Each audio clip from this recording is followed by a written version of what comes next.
Bill 657, and this was a bill involving issuance of new birth certificates for transgender individuals, and it required that upon request of a person in accordance with the requirements of the Board of Health, the state registrar will issue a new certificate of birth to show a change of sex of the person, and if a certified copy of a court order changing the person's name is submitted to show a new name.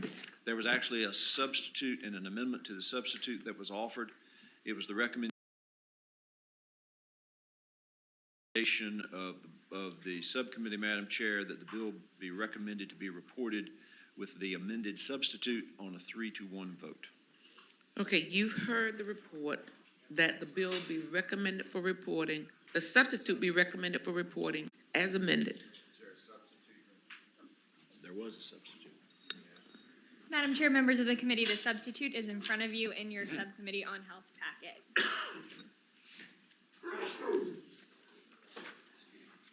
Senator Peterson?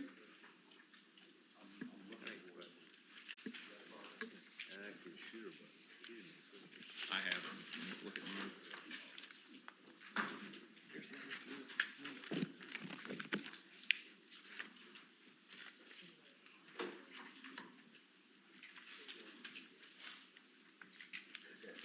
Senator Peterson? I do have some questions. And I guess my initial question is, I understand a birth certificate is a historical record. And so the original birth certificate is what it is.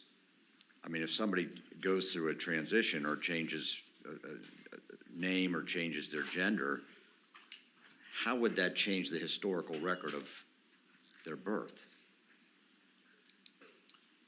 Senator Peterson, I think Senator Boysko is best poised to answer that, although we did consider and discuss the fact that this is a new certificate as opposed to an amended certificate, but I'll let her speak to that. Okay.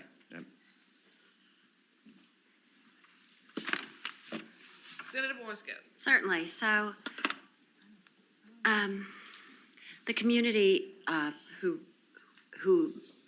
are members of the transgender community have really difficult times with this disparity. So legally, we allow them to change, their gender on their licenses, on their passports, which is also an official document. When they go to a job and they're required to provide a birth certificate and, say, a passport, and they're not congruent, that's a very difficult position for them to be in. But, Senator, if I might, Senator Peterson, continue. it may be a difficult position to be in, and they'd have to explain it. But again, it's a historic record, and historic records. I mean, accuracy has a reason. I mean, if somebody was born and there's a record of their birth, and then they later say, "Well, you know what? I changed," or that's fine. I mean that. But you're talking about changing a historic record. Well, Madam Chairwoman, I believe that there is, this is a very complex issue, and gender identity, I actually have a neurobiologist here in the audience who explains that it is wholly accurate that sometimes a person's chemistry changes the actual physical gender, and the mental gender is different, and the person always feels like they're assigned at birth one way, and I understand that, maybe. But again, and I'm not here to make a political point. I'm just saying that when we have a birth certificate, we need to know that it's accurate. And I have an issue with changing something 10, 15, 20 years later. I don't know. Maybe I'm the only person that feels that. Madam Chair. Madam Chair.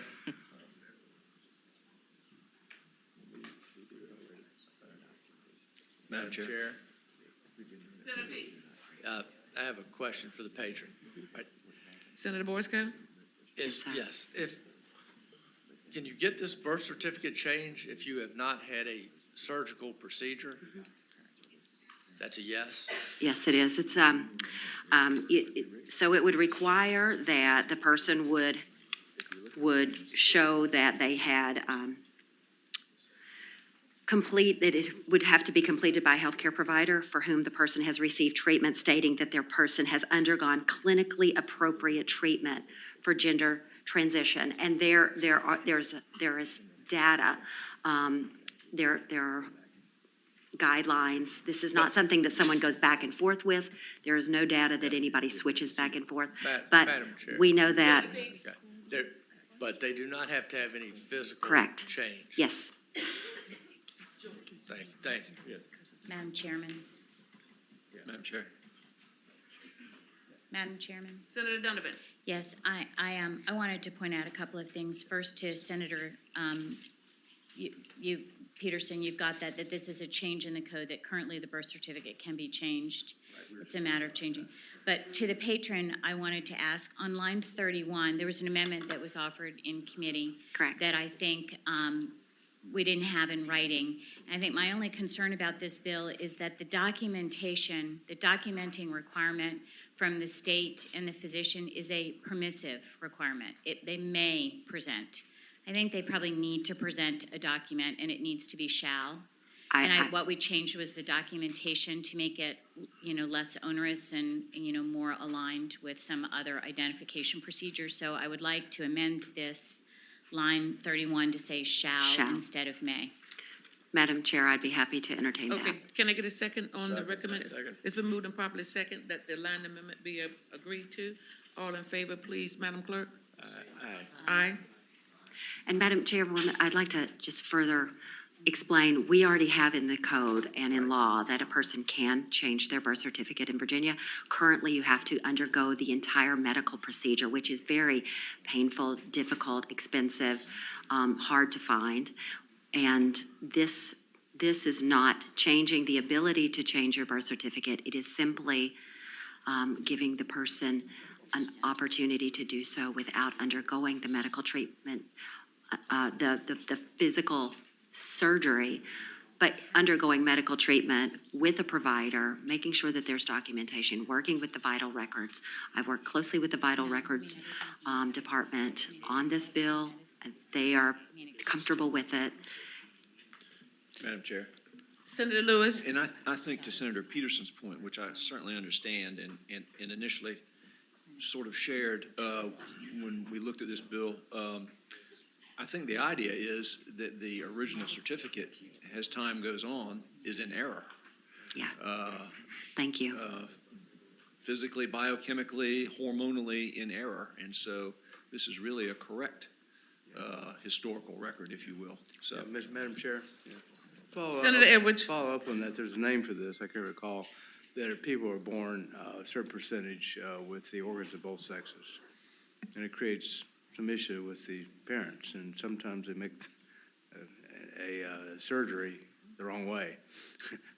So I think this is the fact that the original birth certificate is actually accurate physically and emotionally and neurologically and whatever is not necessarily true.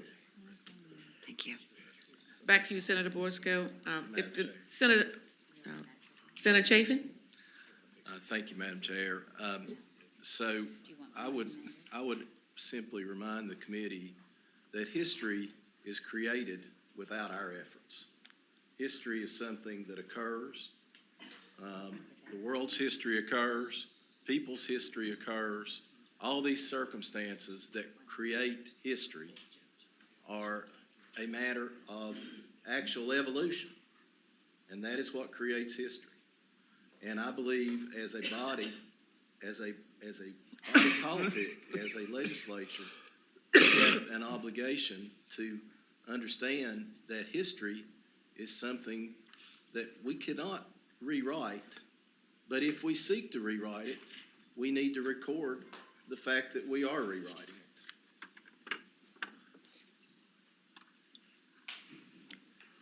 Madam Chairman, Senator Donovan. I will just say, I think the sex on your birth certificate is a fact when you're born. But the other fact of the matter is that our birth certificate is currently required for all sorts of other documentation. It would be nice if we didn't have to use the birth certificate and we had another means of documenting it. That would be a more accurate accounting, I agree. I think the vice here is that that birth certificate is the hinge for so many other things. Yes, ma'am. Madam Chair? I'm sorry, Senator Barker? That's quite all right. Yeah, I think there are several things here that are important to understand. One is, this is not a new thing as it relates to us. And, I mean, this code section, I'm sure, has been around for a long time because it deals specifically with changing birth certificates. And the most common thing I think that probably has happened over the years is people who are adopted. So that when an infant is born, they get the birth certificate with the birth parents, but when there's an adoption that occurs, often that certificate is replaced that shows the adoptive parents as the parents on the birth certificate. It's also important to note that we are not changing history, as Senator Shea said, in that we actually keep the certificate, the original certificate, but it is sealed and can only be open for inspection if a court orders that. And that's on lines 35 through 42, which is not new language. That's existing language in the code right now. So we actually keep the original certificate. It's just that you have to go through a court to be able to get access to it. Thank you, Senator Barker. Okay, Senator Howard. I was just going to move that the bill be reported as amended. As amended by Yes, as amended by Senator Donovan's. Chase. By Senator Senator Donovan. Donovan's suggestion. Sorry, I apologize. There's a motion and a second. Madam Clerk?